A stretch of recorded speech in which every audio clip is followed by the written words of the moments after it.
선생님, 방금 하신 게 철학 상담인 거죠? 네, 뭐 같습니까? 철학 상담인 거죠?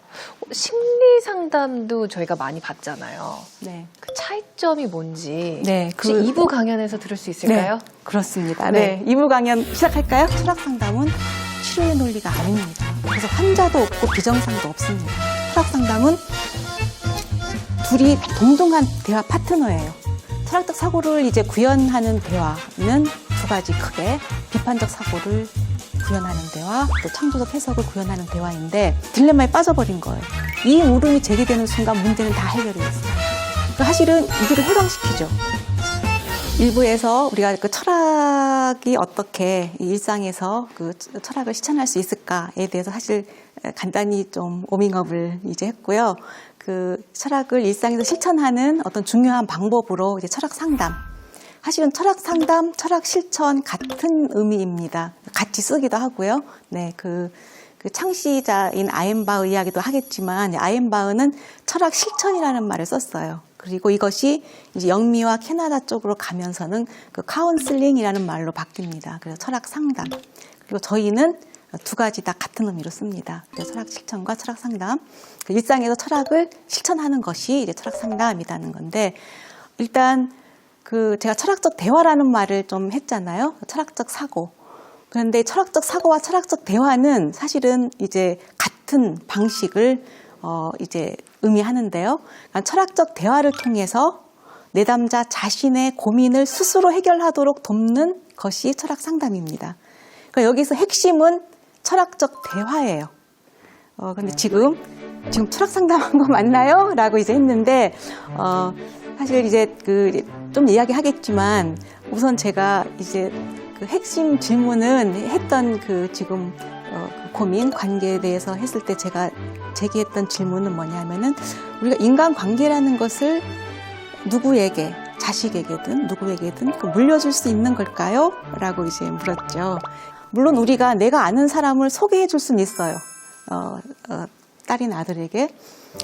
그리고 어릴 때는 엄마들이 또는 부모들이 친한 그 이웃 관계가 그 자녀들에게도 그대로 반영이 돼요. 그래서 내가 A라는 이웃집과 친하면 아이들도 A라는 집의 자녀들과 친합니다. 그런데 벌써 애들이 중학교만 가도 그렇지 않습니다. 그 엄마와의 인맥과 상관없이 전혀 다른 친구를 찾고 오히려 그 집에 있는 친구하고는 친하려고 하지 않습니다. 그래서 제가 아이들에게도 선택할 수 있고 또 잘 할 수 있기 때문에 너무 내가 이걸 다 물려줘야 되니까 벅찬데 계속 관리해야겠다. 그러니까 이래서 힘든 거잖아요. 근데 그런 이유라면 그럴 필요는 없지 않을까 이제 생각을 해서 이제 그런 질문을 그냥 드렸던 거고요. 그러면 철학 상담은 결국 철학적 대화인데 철학적 대화는 철학적 사고를 구현한 겁니다. 다른 게 아니고요. 근데 우리 철학적 사고를 두 가지 얘기를 했죠. 그 비판적 사고와 이제 창조적 사고, 해석 이제 그렇게 이제 말씀을 드렸는데 그런데 철학 상담은 치료의 논리가 아닙니다. 그래서 환자도 없고 비정상도 없습니다. 오직 철학적 대화로 상담을 합니다. 그런 대화를 통해서 내담자가 자기 이해에 이르도록 하는 것을 목표로 합니다. 그 내담자의 자기 인식이 철학 상담의 중요한 목표예요. 그런데 철학 상담은 둘이 동등한 대화 파트너예요. 그러니까 권위자는 상담사가 아니에요. 철학 상담에서는. 왜냐하면 이유를 묻는데 이유는 누가 더 잘 알아요? 내담자가 알아요. 그래서 이유의 권위자는 내담자예요. 왜냐하면 내가 이유를 그냥 건너짚어서 추론할 수 없거든요. 그렇기 때문에 결국은 내담자의 말에 귀를 기울여야 돼요. 그 내담자가 그런데 내가 궁금할 수는 있죠. 이 이유라면 아까 앞에 말한 이유하고 잘 안 맞네? 그러면 지금 뭔가 모순이 보이면 제가 이게 일반적인지를 물어요. 그러면 자기가 다시 그걸 교정을 합니다. 그래서 계속 그렇게 자기를 이해해 나가도록 질문을 계속하고 일관적인지 그리고 이런 전제가 정말 당연한 건지 이런 또 개념 개념, 아까 예를 들면 사랑이라는 것이 그렇게 명확하게 그 개념으로만 사용하는지 이런 방식으로 그 대화를 하면서 그러면 자기가 사실은 생각하지 못했던 전제들을 찾고 또 생각들을 다시 검토하면서 그걸 다시 교정하기도 하고 또 사랑이 그런 개념밖에 없나요? 라고 묻는 순간 그 사람은 어때요? 자유 공간을 얻게 됩니다. 이게 굉장히 중요해요. 나는 이런 개념밖에 없다고 생각했는데 내가 물었잖아요. 그런 개념밖에 없다고 생각하나요? 하면 내가 지금 어떤 편협한 개념 속에 갇혔나? 그럼 다른 종류의 사랑도 있지 않을까라는 물음을 갖게 해줍니다. 이게 우리의 사고를 개방해주는 물음이에요. 그래서 물음은 단지 단답형 물음도 있지만 우리의 사고를 자극하는 그런 물음이 사실 철학 상담에서는 중요하고요. 이것도 철학적 사고의 그 중요한 부분입니다. 비판적 사고에 대한 이제 그 정의를 간단히 하자면 우리의 행위와 감정과 사고의 이유나 전제에 대해서 묻고 탐구한다. 그런데 그렇게 묻고 탐구하면 내가 생각했던 것에 대안을 찾기도 하고 또 나와 다른 사람의 입장도 우리가 참고할 수 있고 그래서 그것을 비교하기도 하고 그래서 나의 생각의 어떤 지평을 넓히기도 하고 왜냐하면 내가 A라는 개념밖에 없어 라고 생각했던 것과 다른 대안도 있을 수 있네 라고 생각했을 때에는 우리의 사고는 확장이 됩니다. 그리고 이제 창조적 해석은 이제 조금 전에 말씀드렸듯이 너무 진부하지 않게 진부한 생각이 왜 안 좋으냐 하면 대안을 마련해 주지 않아요. 그리고 똑같이 매번 하던 습관대로 생각을 하도록 하기 때문에 자기의 문제도 계속 맴돌고 어떤 해결의 돌파구를 찾기가 어렵습니다. 그런데 오히려 달리 생각하고 대안을 주고 어떤 돌파구를 찾을 수 있는 그런 그 해석이 이제 중요합니다. 그래서 또 어떤 개념을 명료하게 하는 것도 중요합니다. 사랑이란 뭐냐? 그다음 자존감과 자존심. 어때요? 두 가지 개념은 같아요? 다르죠? 다른데 이걸 혼동하는 내담자도 있어요. 이것에 이런 두 범주를 혼동하기 때문에 또 문제를 겪는 사람도 또 있어요. 그럴 경우에는 이 범주를 다르다라는 것을 명료하게 같이 대화로 풀어나감으로써 또 해결하기도 합니다. 그래서 지금 이제 비판적 사고가 굉장히 중요하다는 것을 제가 이제 말씀을 드렸는데요. 물론 창조적 해석도 중요하지만 사실 창조적 해석은 그냥 나오는 게 아닙니다. 우리가 올바로 비판적으로 사고할 때 오히려 정확하고 올바른 그리고 새로운 창조적 해석이 나옵니다.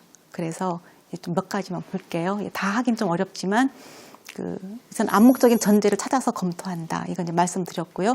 딜레마에서 빠져나온다. 저게 왜 중요하냐면 내담자들은 고민을 갖고 있잖아요. 근데 그 고민이 대부분 딜레마의 형태로 제시를 해요. 딜레마는 이렇게 해도 문제고 이렇게 해도 문제잖아요. 그래서 제가 상담했던 그 기억나는 것 중에 이제 여성성에 대한 문제로 이제 그 상담을 했던 분이 있는데 이분은 그 구조대원이었어요. 그러니까 어때요? 전체 조직이 남성 조직이에요.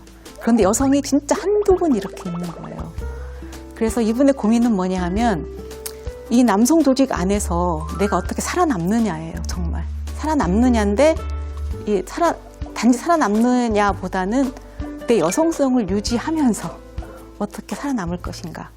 근데 이제 왜 이런 문제가 생겼느냐 하면은 그 자기 상사 여성분이 있었어요. 근데 그분은 남자보다 더 남자답게 행동을 한대요. 정말 남자가 행동하는 것 못지않게 더 남성적으로 행동을 한대요. 그래서 어쨌든 조직에서 잘 적응을 하는 분이었대요. 그런데 자기는 그러고 싶진 않았다는 거예요. 이 남성 조직에서 내가 잘 적응하고 잘 살아남으려면 그렇게 한다라는 건 내 여성성을 포기하는 거잖아요. 그래서 이분은 딜레마에 빠져버린 거예요.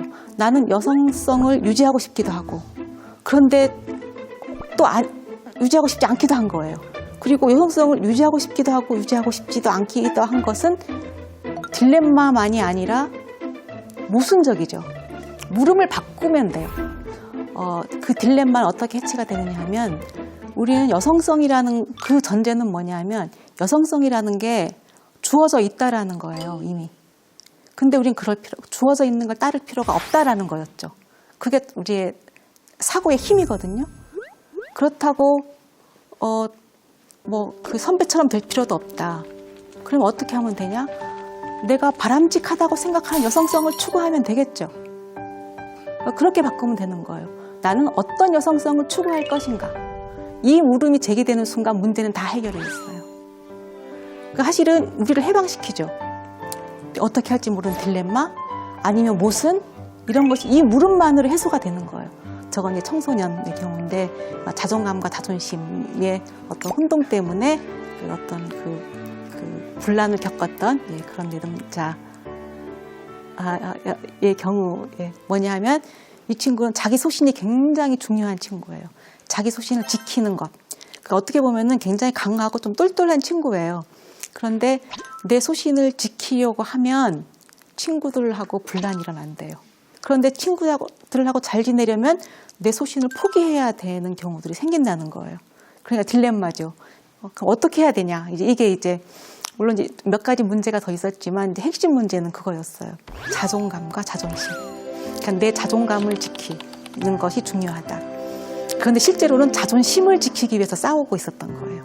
자기에 대해서 소위 자기 소신이라고 생각한 것들이 관철되지 않으면 상대방을 공격하는 거예요. 그러니까 공격받은 사람은 당연히 또 공격하겠죠. 그래서 싸움이 일어났던 거예요. 그래서 이제 우리가 이제 두 가지 개념을 구분하고 그러면 너가 겪었던 사례들을 대표적으로 몇 개를 늘어보고 나열해보고 어떤 개념인지 적용해보자라고 했더니 그리고 집에 가서 해가지고 오라고 해요. 저는 일주일 후에 만나기 때문에 다 해가지고 오더니 거의 대부분 자존심 때문에 싸웠다는 거예요. 근데 굉장히 솔직하죠. 그래서 그걸 깨닫는 순간 딱 그만둔 거예요. 정말 1년, 2년을 그렇게 친구들하고 트러블을 일으켰던 친구가 그걸 깨닫는 순간 굉장히 빨리.